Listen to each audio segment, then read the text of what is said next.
প্রিয় শিক্ষার্থী সবাইকে আইসিটি ক্লাসে স্বাগতম। আশা করি বাড়িতে সবাই ভালো আছে।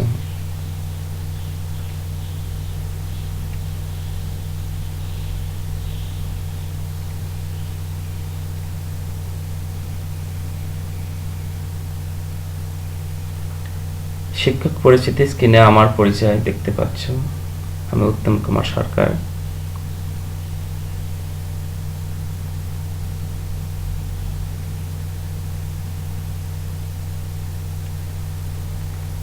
আজকে আমরা ক্লাসে পড়াবো ষষ্ঠ অধ্যায় database management system, topic query. তো আমরা বিগত ক্লাসগুলোতে কুয়েরি সম্পর্কে মোটামুটি জেনেছি।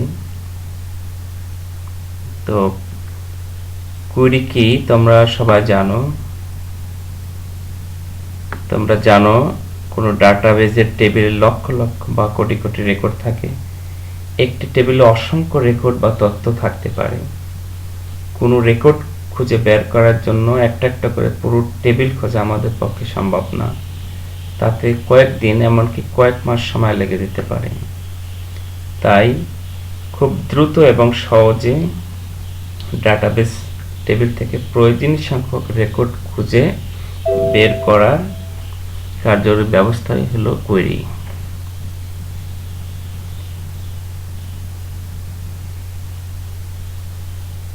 কুয়েরি সাধারণত 6 ধরনের, যথা select query, parameter query, crosstalk query, action query, unmatched query, SQL query. তো আমরা আজকে শুধুমাত্র অ্যাকশন কুয়েরি সম্পর্কে ধারণা নেব। অ্যাকশন কুয়েরি, তো এই কুয়েরি মাধ্যমে আমরা কি কি কাজ করতে পারবো আমরা একটু দেখি। অ্যাকশন কুয়েরি কি? যে কুয়েরির মাধ্যমে টেবিল তৈরি করা, রেকর্ড সংযোজন করা, বিয়োজন করা, রেকর্ড মুছে ফেলা যায়, রেকর্ড হালনাগাদ করা যায়, সেটা হলো অ্যাকশন কুয়েরি। অ্যাকশন কুয়েরি আবার 4 ধরনের, যথা মেক টেবিল কুয়েরি। এই কুয়েরির মাধ্যমে আমরা টেবিল তৈরি করতে পারবো।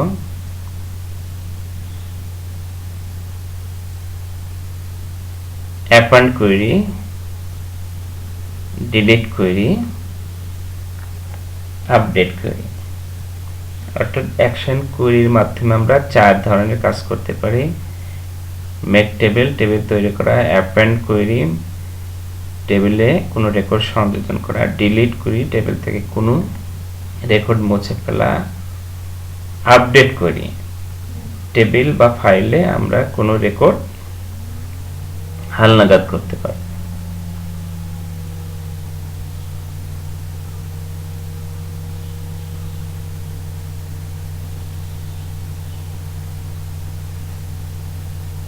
মেক টেবিল কুয়েরি, তো আমরা আগেই জানি ডাটাবেজে অনেক টেবিল থাকে। সেই টেবিলগুলো থেকে আমরা বাছাইকৃত রেকর্ড নিয়ে সম্পূর্ণ ভিন্ন একটি নতুন টেবিল তৈরি করব। আমরা তখন মেক টেবিল কুয়েরি কমান্ড ব্যবহার করব, অথবা নতুনভাবে আমরা একটি টেবিল তৈরি করার জন্য মেক টেবিল কুয়েরি ব্যবহার করব। তো আমরা একটু স্ক্রিনে দেখি। ধরো কোনো ক্লাসে ছাত্রীদের নিয়ে স্টুডেন্ট নামে একটি টেবিল তৈরি করতে হবে, যাতে 5টি ফিল্ড থাকবে। ফিল্ডগুলো আমরা ব্র্যাকেটে দেখাচ্ছি: roll number, name, address, date of birth, tuition fee. এরূপ টেবিল তৈরি করতে কুয়েরি ভাষায় কমান্ড কোডটি কি লিখতে হবে সেটা আমরা পরবর্তী স্লাইডে দেখব।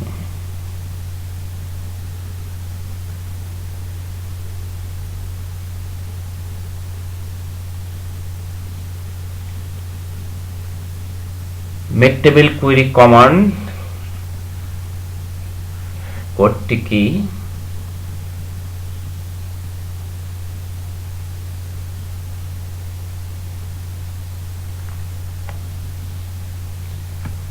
কুড়ি ভাষায় ক্রিয়েট টেবিল, এটা বড় হাতের লিখছি, ছোট হাতের লিখলেও হবে। তো আমরা যে টেবিলটা তৈরি করব সেই টেবিলের এন্টিটি অর্থাৎ নাম দিয়েছি স্টুডেন্ট। তো ক্রিয়েট টেবিল লেখার পরপরই আমরা টেবিলটার নাম দিয়েছি এখানে স্টুডেন্ট টেবিল।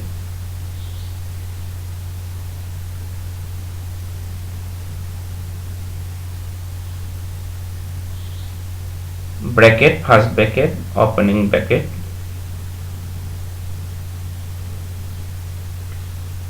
প্রথম ফিল্ডটা ছিল রোল নাম্বার। তো রোল নাম্বার লিখতে আমাদের সংখ্যা লাগে, এই জন্য রোল নাম্বার এই ফিল্ডের ডেটার ধরন বা টাইপটা হবে নাম্বার বা নিউমেরিক। তো আমরা জানি একটা ক্লাসে সর্বোচ্চ 200 স্টুডেন্ট থাকতে পারে এবং 200 স্টুডেন্টের রোল নাম্বার জন্য আমাদের সর্বোচ্চ অর্থাৎ ম্যাক্সিমাম 3টা ডিজিট প্রয়োজন হতে পারে। এই জন্য আমরা ব্র্যাকেটে এখানে সর্বোচ্চ দেখাচ্ছি 3 ডিজিট ব্যবহার করে। আমরা 3 এর নিচেও রাখতে পারবো, কিন্তু 3 এর উপরে 4, 5 ইত্যাদি আমরা রোল নাম্বার লিখতে পারবো না।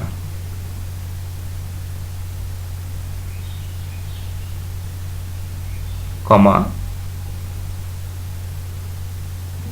নেম ফিল্ড, নেম ফিল্ডের ডাটার টাইপ হবে টেক্সট অথবা ক্যারেক্টার। তো আমরা সংক্ষেপে ক্যারেক্টারে CHAR। তো তোমরা জানো একজনের নাম লিখতে সর্বোচ্চ স্টার লেটারের উপরে লাগবে না। তো এই জন্য আমরা এখানে দেখাচ্ছি সর্বোচ্চ আমাদের 20টা অক্ষর। সাধারণত নাম লিখতে এর নিচেই অক্ষর থাকে। তো একজনের নাম যদি 20টা অক্ষরের বেশি হয় তাহলে এই ফিল্ডে তার নামটা বা এই কলামে তার নাম লেখা সম্ভব হবে না। অ্যাড্রেস, অ্যাড্রেসের ডেটা টাইপ হবে ক্যারেক্টার অর্থাৎ টেক্সট টাইপ। তো তোমরা জানো অ্যাড্রেস লিখতে আমাদের ভিলেজ, পোস্ট অফিস, উপজেলা, ডিস্ট্রিক্টের নাম লিখতে হয়।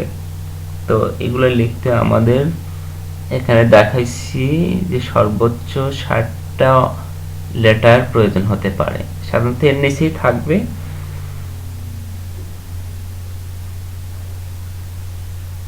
এরপরে ফিল্টার ডেট অফ বার্থ। তো ডেট অফ বার্থের ডাটার টাইপটা হবে ডেট অবলিক টাইম। তো আমাদের ডেট লিখতে বিভিন্নভাবে আমরা লিখি। ডেট, শর্ট ডেট আছে, লং ডেট লিখতে পারি, মিডিয়াম ডেট লিখতে পারি। তো আমরা এখানে যদি আমরা ডেটটা বা তারিখটা লং ডেটে লিখি তো তাহলে আমরা সর্বোচ্চ 8টা ডিজিটের প্রয়োজন হবে। টিউশন ফি, টিউশন ফির ডেটা টাইপটা হবে কারেন্সি অর্থাৎ মুদ্রা। তো যেহেতু এটা একটা স্টুডেন্ট টেবিল, স্টুডেন্টের নিয়ে টেবিল তৈরি করা হচ্ছে, তো আমরা জানি যে একটা স্টুডেন্টের টিউশন ফি সর্বোচ্চ 5,000 হতে পারে। তো 5,000 লিখতে আমাদের ডিজিট প্রয়োজন হবে 4টি। তো তোমরা জানো টাকা লিখতে আমাদের দশমিক পরে আরো 2 ঘর লিখতে হয়, এই জন্য এখানে আমরা 2 লিখেছি।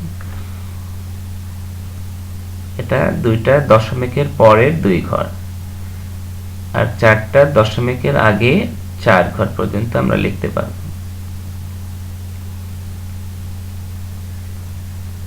এরপর যেহেতু আমাদের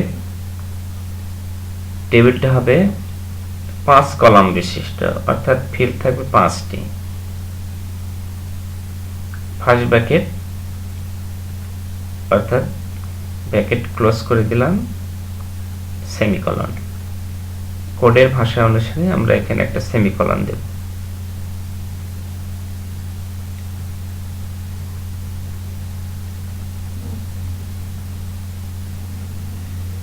আমরা উপরোক্ত যে কমান্ড কোডগুলি লিখেছি সেই কোডগুলোতে যে ফিল্ড আছে সেই ফিল্ডগুলোর ব্যাখ্যা করব নিচে।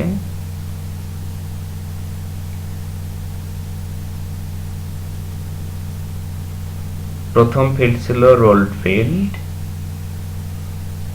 রোল নাম্বার ফিল্ডটির নাম্বার টাইপ বা নিউমেরিক টাইপ ডেটা হবে যাতে সর্বোচ্চ 3টি ডিজিট থাকবে।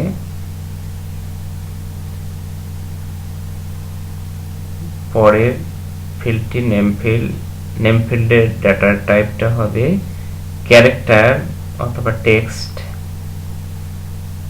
যাতে সর্বোচ্চ 20টি অক্ষর লেখা যাবে। অ্যাড্রেস ফিল্ডটির ডেটা টাইপ হবে ক্যারেক্টার অথবা টেক্সট ডেটা টাইপ যাতে সর্বোচ্চ 60টি অক্ষর লেখা যাবে। ডেট অফ বার্থ ফিল্ডটি ডেটা টাইপ হবে ডেট অবলিক টাইম যাতে সর্বোচ্চ 8টি ডিজিট লেখা যাবে। টিউশন ফি ফিল্ডটির ডেটার ধরন হবে কারেন্সি টাইপ ডেটা যাতে ডিজিট 4টি থাকবে। এই 4টি দশমিকের আগে এবং দশমিকের পরে আমরা 2 ঘর লিখতে পারবো।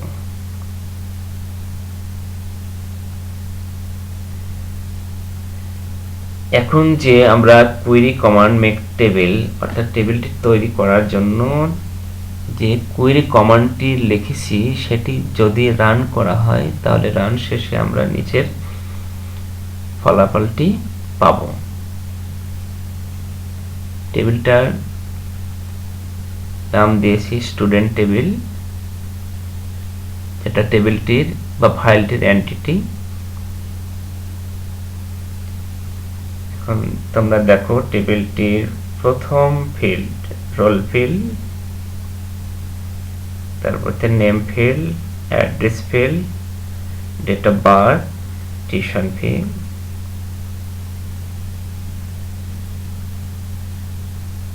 পাঁচটি ফিল্ড অর্থাৎ 5টি কলাম বিশিষ্ট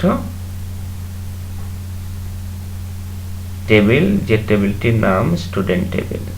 তো আমরা নিচে রো বা সারিতে একটা উদাহরণ দেখাইছি।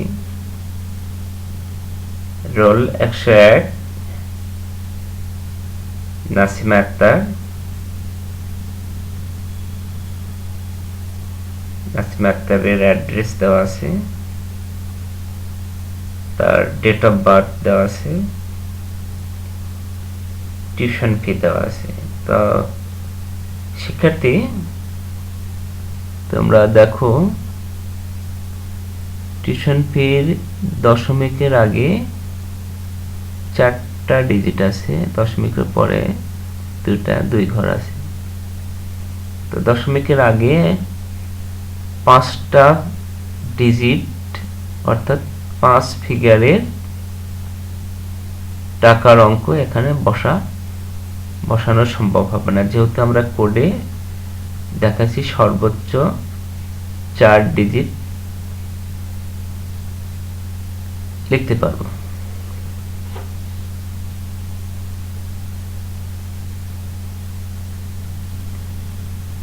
এরপরে অ্যাপান্ড কোয়েরি। অ্যাপান্ড মানে সংযোজন করা।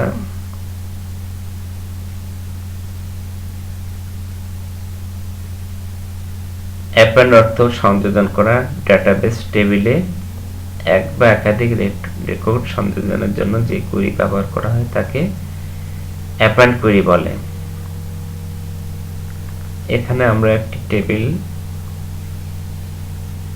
দেখিয়েছি যে টেবিলটির নাম টেবিল অন। তো আমরা একটু টেবিলটি দেখি।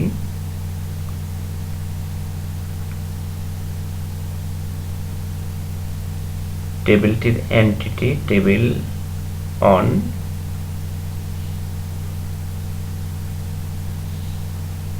টেবিলটির ফিল্ড রয়েছে 3টি, customer name field, account number field, balance field. সাধারণত এই ধরনের টেবিল আমরা ব্যাংকে দেখতে পাই। এটা একটা ব্যাংকের টেবিল। এখানে 4টি রেকর্ড আছে, ময়না, লতা, অনিতা, কথা। তাদের অ্যাকাউন্ট নাম্বার আছে, তাদের প্রত্যেকের ব্যালেন্স আছে। তো আমরা এই টেবিলে একটা নতুন রেকর্ড সংযোজন করব। ধরো এটা একটা ব্যাংকের কাস্টমারের টেবিল। এই টেবিলটিতে অর্থাৎ উক্ত ব্যাংকে নতুন আরেকজন কাস্টমার অ্যাকাউন্ট খুলেছে, তাকে এই টেবিলে সংযোজন করতে হবে।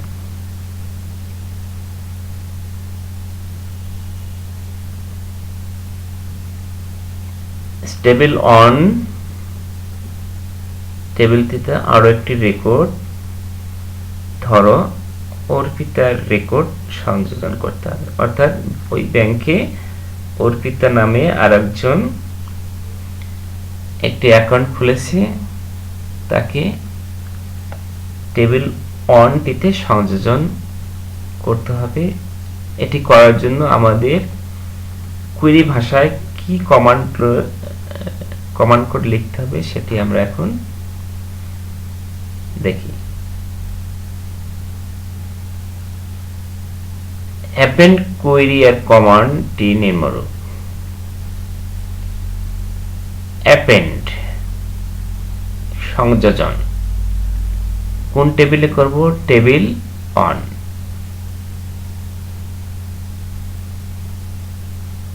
ভ্যালু ফার্স্ট ব্র্যাকেট, প্রথমে টেবিল অনটিতে ছিল কাস্টমার নেম, তারপরে অ্যাকাউন্ট নাম্বার, তারপরে ব্যালেন্স। তো অর্পিতা রেকর্ডটি কাস্টমার নেম অর্পিতা, অর্পিতার অ্যাকাউন্ট নাম্বার এখানে দেখতে পাচ্ছি, আর ব্যালেন্স ফিল্ডটির ব্যালেন্স আমরা এখানে দেখতে পাচ্ছি। তো আমরা প্রত্যেকটা ভ্যালু অর্পিতাকে ইনভার্টেড কমার মধ্যে লিখেছি, এখানে কমা, অর্পিতার অ্যাকাউন্টকে ইনভার্টেড কমার ভিতরে লিখেছি কমা, অর্পিতার ব্যালেন্সকে আমরা ইনভার্টেড কমার ভিতরে লিখেছি ব্র্যাকেট ক্লোজ। এগুলো অ্যাপেন্ড কোয়েরির কমান্ড কোড লেখার ধরন। লাস্টে আমরা সেমিকোলন দিয়েছি।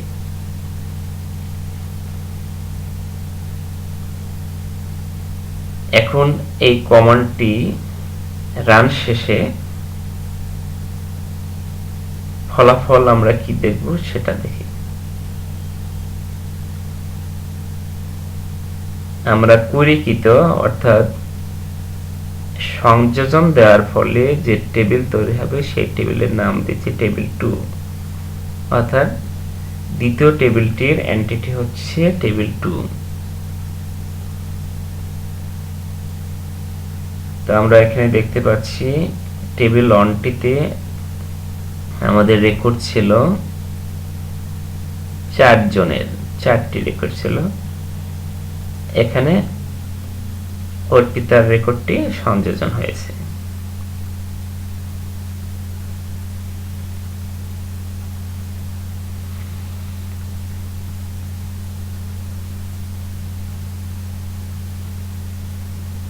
তো প্রিয় শিক্ষার্থী, আজকে এই পর্যন্তই। সবাইকে ধন্যবাদ। তোমরা ভালো থাকো, নিরাপদে থাকো এবং স্বাস্থ্যবিধি মেনে চলো।